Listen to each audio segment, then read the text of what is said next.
মাত্র 1 কাপ আটা দিয়ে 24টি সিঙ্গারা তৈরি করে নিয়েছি। এই সিঙ্গারাগুলো খেতে যে এত বেশি মজা হয়, সিঙ্গারাটা যেমন ক্রিস্পি হয়, সিঙ্গারার পুরটাও খেতে অনেক বেশি মজা। এই সিঙ্গারার পুরটা আমি একটু অন্যভাবে তৈরি করি, এতে করে খেতে অনেক বেশি মজা লাগে। এছাড়া আপনারা 1 মিনিটেই 8টা সিঙ্গারা তৈরি করে নিতে পারবেন। সিঙ্গারা তৈরি করার জন্য প্রথমে একটা বাটিতে আমি নিয়েছি 1 কাপ আটা, এরপর স্বাদ মতো লবণ এবং 1 চামচের মতো সয়াবিন তেল দিয়েছি। এখন তেল এবং লবণটা আটার সাথে ভালোভাবে মিশিয়ে নিব। এরপর এখানে আমি অল্প অল্প করে ঠান্ডা পানি দিয়ে একটা ডো তৈরি করে নিব। আপনারা চাইলে ময়দা দিয়েও এই সিঙ্গারাটা তৈরি করে নিতে পারেন। ডোটা মাখিয়ে নেওয়া হয়ে গেছে। এখন এই ডোটা আমি ঢেকে রেখে দিব।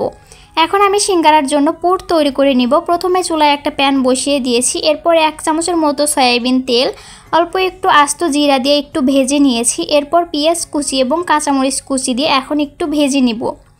এরপর এখানে আমি দিয়ে দিব একটু হলুদের গুঁড়া। এখন আবারও পেঁয়াজ মরিচের সাথে হলুদের গুঁড়া একটু ভেজে নিব। এরপর এখানে আমি হাত দিয়ে 2টা আলু ভেঙে দিব। মাঝারি সাইজের 2টা আলু আমি আগে থেকে সিদ্ধ করে নিয়েছিলাম। এখন এই সিদ্ধ আলুটাও পেঁয়াজ মরিচের সাথে নেড়েচেড়ে ভালোভাবে মিশিয়ে নিব। ভালোভাবে মিশিয়ে নেওয়া হয়ে গেলে এরপর এখানে দিয়ে দিব স্বাদ মতো লবণ এবং অল্প একটু ম্যাজিক মশলা দিয়ে দিব। এতে করে এই সিঙ্গারার পুরটা খেতে কিন্তু অনেক বেশি মজা লাগবে। এখন নেড়ে চেড়ে পুরোপুরি আমি পুরটা রান্না করে নিব।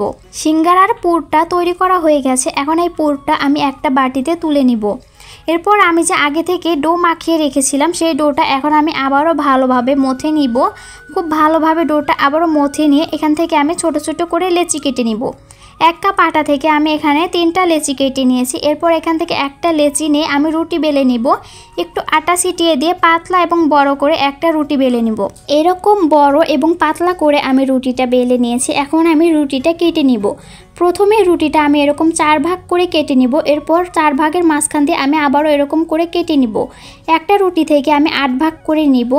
রুটিটা আমার কেটে নেওয়া হয়ে গেছে। এখন আমি সিঙ্গারার ভাঁজ দিয়ে নিব। আগে থেকে যে আলুর পুরটা তৈরি করে রেখেছিলাম, আলুর পুরটা মাঝখানে দিয়ে দিব। এরপর চারপাশে এভাবে করে একটু পানি লাগিয়ে নিব। এতে করে সিঙ্গারাটা ভাজার সময় আর খুলে যাবে না। এরপর সিঙ্গারাটা আমি এভাবে করে ভাঁজ করে নেব। সিঙ্গারাটা তৈরি করা কিন্তু খুবই সহজ, আপনারা দেখলেই বুঝতে পারছেন। আমার একটা সিঙ্গারা তৈরি করা হয়ে গেছে। আপনাদের বোঝার সুবিধার্থে আমি আরও একটা সিঙ্গারা আপনাদের তৈরি করে দেখাচ্ছি। আলুর পুর দিয়ে এরপর চারপাশে পানি লাগিয়ে দিব। এরপর সিঙ্গারাটা এভাবে করে ভাঁজ করে নিব। একটা রুটি থেকে 1 মিনিটে 8টি সিঙ্গারা তৈরি করে নিতে পারবেন এবং 3টা রুটি থেকে 24টি সিঙ্গারা খুব সহজেই তৈরি করে নিতে পারবেন।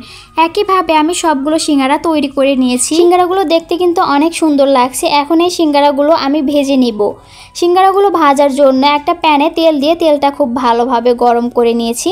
এখন একে একে সবগুলো সিঙ্গারা দিয়েই ভেজে নিব। সিঙ্গারাগুলো এক সাইডে একটু কালার হয়ে গেছে, উল্টিয়ে দিয়ে আরেক সাইডও ভেজে নিব। সিঙ্গারাগুলো পুরোপুরি ভাজা হয়ে গেছে, কালারটা কিন্তু খুবই সুন্দর হয়েছে। আর আমি একবারে সবগুলো সিঙ্গারা ভেজে নিয়েছি। এখন এই সিঙ্গারাগুলো আমি তেল ঝরিয়ে তুলে নিব। সবগুলো সিঙ্গারায় তেল থেকে তুলে নিয়েছি। সিঙ্গারাগুলো দেখতেও অনেক বেশি লোভনীয় লাগছে, এছাড়া খেতেও অনেক বেশি মজা হয়েছিল। আমি একটা সিঙ্গারা আপনাদের সাথে ভেঙে শেয়ার করছি, তাহলেই বুঝতে পারবেন যে সিঙ্গারাটা কতটা বেশি ক্রিস্পি হয়েছে। গরম গরম এই সিঙ্গারাগুলো খেতে কিন্তু অনেক বেশি মজা লাগে। বাসায় 1 কাপ আটা এবং 2টা আলু থাকলে ঝটপট করে এই সিঙ্গারাটা তৈরি করে নিতে পারবেন। আমার আজকের এই সিঙ্গারার রেসিপিটি আপনাদের কাছে কেমন লেগেছে অবশ্যই কমেন্ট করে জানাবেন। রেসিপি ভালো লাগলে শেয়ার করে দিবেন।